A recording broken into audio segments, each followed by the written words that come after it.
એબિટામાં એક સુધાર બનતો આપણને જોઈ રહ્યા છે ને ઓવરઓલ મેનેજમેન્ટની કમેન્ટ્રી પણ જે છે કેગર ગ્રોથની શક્યતા તેઓ બતાવી રહ્યા છે અહીંથી, અને ઓવરઓલ માર્જિન્સમાં એક મામૂલી સુધારો ઓપરેટિંગ માર્જિન્સના ફ્રન્ટ પર તેઓ અહીંયાથી વ્યક્ત કરતા દેખાડી રહ્યા છે.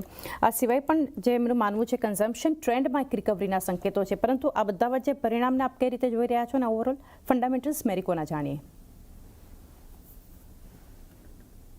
જી ખુશી, અનમ્યુટ કરવું પડશે. તો અગર આપણે મેરિકોની નંબરની અગર આપણે વાત કરીશું તો હાલમાં જેવા નંબર્સ આપણને નંબર્સ ટ્રેન્ડ પર જે પરફોર્મન્સ દેખાયું છે, આપણને સારી એવી નંબર્સ ના રિઝલ્ટ આપણને જોવા મળ્યા છે. રેવન્યુના ફ્રન્ટ પર એક સારો એવો ગ્રોથ આપણને દેખાવામાં આવ્યો છે. એબિટા માર્જિન્સના તરફથી પણ એક સારું એવું આપણને ગ્રોથ જોવા મળ્યું છે. અને અગર આપણે જોશું એસ્પેશિયલી માર્જિન્સ મેન્ટેન રહ્યા છે કંપનીના, જે પ્રોફિટેબિલિટી પણ છે કંપનીની પણ મેન્ટેન રહી છે. સો એ એક સારા એવા લેવલ પર આપણે પરફોર્મન્સ જોઈ રહ્યા હતા. સાથે જ અગર આપણે લાસ્ટ જે ક્વાર્ટર હતું એ થોડું ડિસ્ટર્બડ હતું, થોડું ચેલેન્જીસ વાળું હતું. લોંગર ટર્મમાં આપણે મેનેજમેન્ટ તરફથી લાસ્ટ ક્વાર્ટરમાં પણ કમેન્ટ્રી આપણને આવી હતી કે કન્ઝમ્પશન સાઇડ જે રિકવરી છે મેનેજમેન્ટ એક્સપેક્ટ કરે છે કે સેકન્ડ હાફ ઓફ ધ યરમાં એક્સપેક્ટ કરે છે કે આપણને જો રિકવરી જોવા મળી શકે છે, પણ એ આપણે હમણાંથી જ પ્લે આઉટ થતા આપણે જોઈ રહ્યા છે. કશે ને કશે જે કન્ઝમ્પશન ની સ્ટોરી જે છે, કન્ઝમ્પશનને લઈને જે ટ્રેન્ડ છે હમણાં આપણે હાલમાં એ પ્લે આઉટ થતા આપણને દેખાય છે. અને સ્પેશિયલી એક આપણને ડિફેન્સિવ પ્લે પણ આપણને હાલમાં ઓવરઓલ આખા સેક્ટરમાં અને આપણા રિલેટેડ સ્ટોક્સમાં દેખાઈ રહ્યું છે. કેમ કે જ્યારે પણ ગ્લોબલ લેવલ પર અનસર્ટનિટીઝ અને જીઓપોલિટિકલ ટેન્શન્સ અને ઇશ્યુઝ ચાલતા હોય ત્યારે આપણને એફએમસીજી કાઉન્ટર્સમાં એક સારું એવું આપણને ડિફેન્સિવ પ્લે આપણને દેખાતું હોય છે. સો આપણને હાલમાં એક ડિફેન્સિવ પ્લે પણ સ્ટોકના અંદર પ્લે કરતા આપણને દેખાઈ રહ્યું છે. સાથે જ નંબર્સ ફ્રન્ટ પર પણ એક સારી એવી અહીંયા આપણને રિકવરી જોવા મળી છે. પ્રોફિટેબિલિટી ને બધું મેન્ટેન રહ્યું છે. સાથે જ અગર આપણે શું કંપની એમના જે સેગમેન્ટ્સ છે અને એમના જે બ્રાન્ડના પોર્ટફોલિયો કંપનીઝ છે એને લઈને પણ આગળ એક્સપેન્શન કરી રહી છે.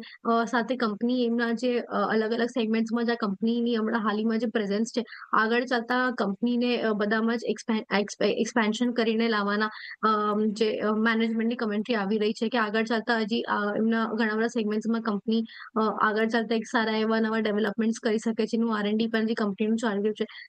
ઘણા બધા સ્ટ્રેટેજિક ઇન્વેસ્ટમેન્ટ્સ કંપનીના તરફથી કરવામાં આવ્યા છે, જે આગળ ચાલતા એ લોકોને રેવન્યુ ના ફ્રન્ટ પર એક સારી એવી વિઝિબિલિટી અને ગ્રોથ આપશે. સો ઓવરઓલ જેવી રીતના કંપનીનું હમણાં હાલમાં ઓપરેશન્સ ચાલી રહ્યું છે, અગર આપણે જોશું તો એક સારા એવા લેવલ પર આપણને કમેન્ડેબલ પરફોર્મન્સ આપણને જોવા મળી રહ્યું છે.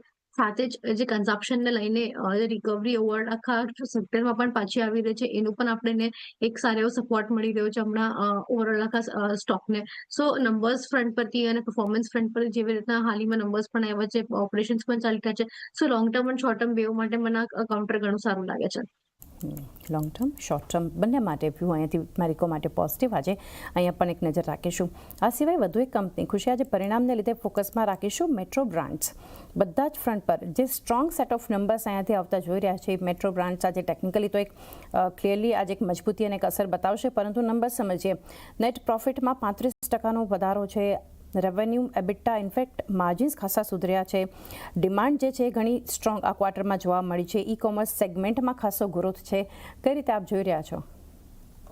તો અગર આપણે મેટ્રો બ્રાન્ડ્સની વાત કરશું તો જેવી રીતના પ્રોફિટેબિલિટીના ફ્રન્ટ પર આ વખતે આપણને સ્પેશિયલી ઘણું સારું પરફોર્મન્સ આપણને જોવા મળ્યું છે. કેમ કે અગર આવાડા ટાઈમનું જ અગર આપણને પ્રોફિટેબિલિટીના આપણા નંબર્સ જોશું, one of the best profitability numbers company હાલમાં આ ક્વાર્ટર રિપોર્ટ કર્યું છે. સ્પેશિયલી આ ક્વાર્ટર કંપનીના માટે ઘણો સારો એવો સાબિત થયો છે.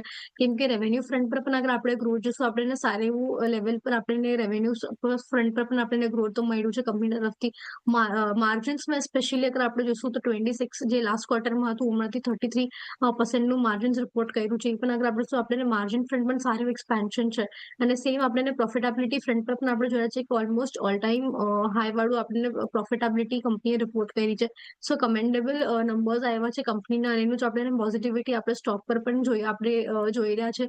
અને એક્સપેક્ટેશન્સ બની રહી છે કે આગળ ચાલતા આપણને આ કન્ટિન્યુ દેખાય. કેમ કે ખાલી ના જ ખાલી નંબર્સ ફ્રન્ટ પર પણ કંપની એમના જે સ્ટોર્સ છે એમાં પણ હમણાં એક્સપેન્શન કરવાની અહીંયા સંભાવના આપણને મેનેજમેન્ટના તરફથી ગાઈડન્સ આપણને મળી રહી હતી કે આગળ જતા નિયર ટર્મના અંદર મેનેજમેન્ટ કન્ટિન્યુડ ફોકસ રાખશે કે એમના સ્ટોર કાઉન્ટ્સ જે હશે એ હજી વધારા ઉપર અને સ્પેશિયલી જે એમના સેમ સ્ટોર સેલ્સ ગ્રોથ છે એમાં પણ આપણને સારો એવો અહીંયા સુધારો જોવા મળી શકે છે.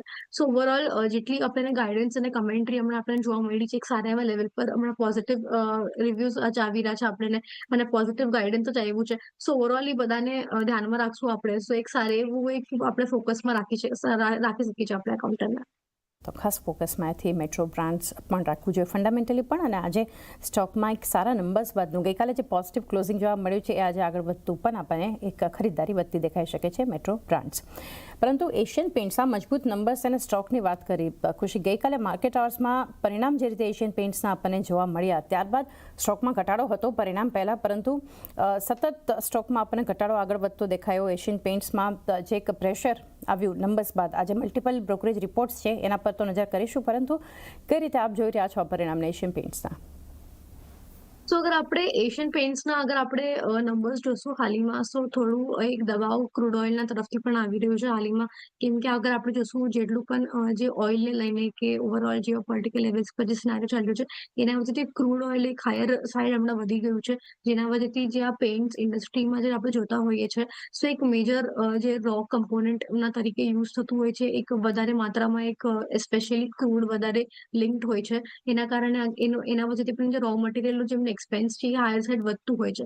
જો એના કારણે પણ આપણને હાલમાં એક હાયર સાઈડ આપણને એક ઘટાડો કે પ્રોફિટ બુકિંગ આપણને સ્ટોકના અંદર હાલમાં જોવા મળી રહ્યું છે. પણ સાથે જ અગર આપણે શું કંપનીનું જે સ્ટ્રોંગ સેગમેન્ટ હોય છે ડેકોરેટિવ સેગમેન્ટ, જે કંપનીનું હાઈએસ્ટ આપણે કહેતા હોઈએ છીએ કે એક સારી એવું ગ્રોથ ડ્રાઈવર હોય છે કંપનીના માટે, આ વખતે ત્યાં થોડીક નિરાશાવાળા આપણે પરફોર્મન્સ આપણે જોવા મળ્યું હતું. Lower and below the expectations આપણને આ સેગમેન્ટમાંથી પરફોર્મન્સ આપણને જોવા મળ્યું, કેમ કે ડેકોરેટિવ અને ઇન્ડસ્ટ્રીયલ સેગમેન્ટ જે કંપનીનું હોય છે એ ઘણું કમ્પેરેટિવ એડવાન્ટેજ પણ આપે છે કંપનીને બાકી બધા પિયર્સના સાથે. અને આ વખતે જ અગર આપણે નંબર્સ અગર આપણે હાલમાં જોશું તો કંપનીને થોડું ઈ સેગમેન્ટમાં થોડું લોઅર થોડા આપણને પરફોર્મન્સ નંબર્સ અને લોઅર બિલો ધ એક્સપેક્ટેશન આપણને પરફોર્મન્સ ત્યાં આપણને જોવા મળ્યું છે. વોલ્યુમ ગ્રોથ થોડો મ્યુટેડ રહ્યો હતો, એના વજહથી પણ આપણે જોઈ રહ્યા છે કે થોડું રેવન્યુના ફ્રન્ટ પર પણ આપણને એટલી કઈ વધારે સારી ગ્રોથની આપણને કોઈ ટ્રિગર નથી મળી આ વખતે. સો ઓવરઓલ નંબર્સ જેવી રીતના આવી રહ્યા છે મને લાગે છે તો પણ જે નંબર્સ છે થોડા ઇનલાઇન છે અને સસ્ટેનેબલ છે.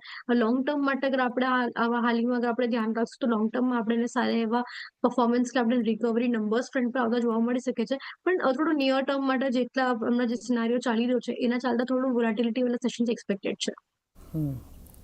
વોલેટિલિટી હજુ પણ આ સ્ટોક બતાવી શકે છે. ઓવરઓલ પરિણામ ક્રૂડના જે લેવલ્સ જે અસર આપણને સ્ટોક પર બતાવી રહ્યું છે એના પર. પર્સિસ્ટન્ટ સિસ્ટમ નેક્સ્ટ કંપની જેના પર આપણે વ્યૂ સમજીએ ખુશી, કારણ કે CLSA in fact high conviction out પરફોર્મનું કોલ આપી રહ્યું છે પર્સિસ્ટન્ટ પર 8,865ના ટાર્ગેટ સાથે. અને ઓવરઓલ માર્જિન એબિટ માર્જિન સાથે માર્કેટ શેર વધવાનું અનુમાન તેમણે વ્યક્ત કર્યું છે. મર્જર એન્ડ એક્વિઝિશન્સ માટે M&A માટે ખાસ કરીને તેઓ અહીંયાથી વ્યૂ આપી રહ્યા છે. તો કઈ રીતે તમે ઓવરઓલ ફંડામેન્ટલી જોઈ રહ્યા છો આ કંપનીને? તો અગર આપણે પોઝિશન સિસ્ટમની હમણાં હાલમાં વાત કરશું તો કંપની જે એમની સર્વિસ છે મોસ્ટલી BFSI અને હેલ્થકેર સર્વિસીસ કંપનીઝને વધારે આપતી હોય છે. અને આપણે ના જોતા પણ હોય છે કે આ બેઓ જ સેક્ટર્સ જે છે હાલમાં ઘણા જ બઝિંગ છે અને આ બેઓ સેગમેન્ટમાં આપણે ઓવરઓલ આખું સેક્ટરલ ગ્રોથ પણ આપણે જોતા હોઈએ છીએ. અને ત્યાં જ એક કંપનીની પ્રેઝન્સ છે. અને ના જ ખાલી ડોમેસ્ટિક પણ ગ્લોબલ લેવલ પર પણ અગર આપણે જોશું તો કંપનીની પ્રેઝન્સ ગ્લોબલ લેવલ પર પણ ઘણા સારા લેવલ પર છે. ઓલમોસ્ટ 21+ કન્ટ્રીઝમાં કંપનીએ એમનું પ્રેઝન્સ રાખ્યું છે. અને સાથે જ જે ઓલમોસ્ટ અગર આપણે જોશું હાલમાં અરાઉન્ડ કંપની 30ના PE પર ટ્રેડ કરી છે, એ પણ ઘણી સારી અને રીઝનેબલ વેલ્યુએશન આપણે કહી શકીએ છીએ કે as compared to it's Piers. અને જેવી રીતના કંપની એમનો જે પોર્ટફોલિયો છે એમને એક્સપેન્ડ કરી રહી છે એક્વિઝિશન્સ કરીને, એ પણ ઘણું કમેન્ડેબલ રહ્યું છે, જે એમને હજી હેલ્પ કરે છે પ્રોફિટેબિલિટી અને રેવન્યુ ગ્રોથને એડ કરવામાં પર. તો અગર આપણે જે નંબર્સ ફ્રન્ટ પર પણ આ કંપનીનું હમણાં હાલની પરફોર્મન્સ આપણે જોશું તો એક સારા એવા લેવલ પર આપણને પરફોર્મન્સ ત્યાં પણ દેખાયું છે. આપણને ઇનલાઈન આપણને માર્જિન્સમાં ગ્રોથ મળી છે. આપણને પ્રોફિટેબિલિટી ફ્રન્ટ પર પણ સારી એવી ગ્રોથ મળી છે. અને ના જ ખાલી આ જ ક્વાર્ટરમાં અગર આપણે પાછલા ક્વાર્ટર્સ પણ જોશું તો કંપનીએ ત્યાં પણ ઘણું સારું એવું આપણને પરફોર્મન્સ આપ્યું હતું. તો એના વચ્ચે આપણે જોશું એક કન્ટિન્યુઅસલી આપણને એક સારી પરફોર્મન્સ કંપનીઓ તરફથી મળવાયું છે. પ્લસ સાથે જ કંપની જે સેક્ટર્સમાં કંપનીનું પ્રેઝન્સ છે એ પણ ઘણું સારું છે. ઓલમોસ્ટ અગર આપણે જોશું કંપનીનું વધારે રેવન્યુ કોન્ટ્રીબ્યુશન નોર્થ અમેરિકા સાઇડથી આવે છે અને ઈ સાઇડથી પણ કંપનીનું હાલમાં જે બિઝનેસ છે એ ઘણું સ્ટ્રોંગ છે અને કંપની એમની પ્રેઝન્સ હજી સારી કરી રહી છે મર્જર એન્ડ એક્વિઝિશન્સ ના તરીકે આગળ વધીને. તો એ પણ એક ઘણું કમેન્ડેબલ કંપની તરફથી જે મૂવ્સ લઈને આવી રહ્યા છે કંપની પણ સારા એવા લેવલ પર આપણે જોઈ રહ્યા છે. સાથે જ બેલેન્સ શીટ કંપનીની ઘણી સ્ટ્રોંગ છે. હાલમાં ડેટ ફ્રીના થવાના સ્ટેટસ પર છે કંપની. તો ઓલમોસ્ટ બધા જ ફેક્ટર્સ જે છે ઘણા સારા એવા કોન્ટ્રીબ્યુટ કર્યા છે અને એનાથી સારી એવી અપસાઇડ પોસિબલ છે અને આપણે જરૂર આ એક ફોકસમાં રાખવી જોઈએ કંપનીને.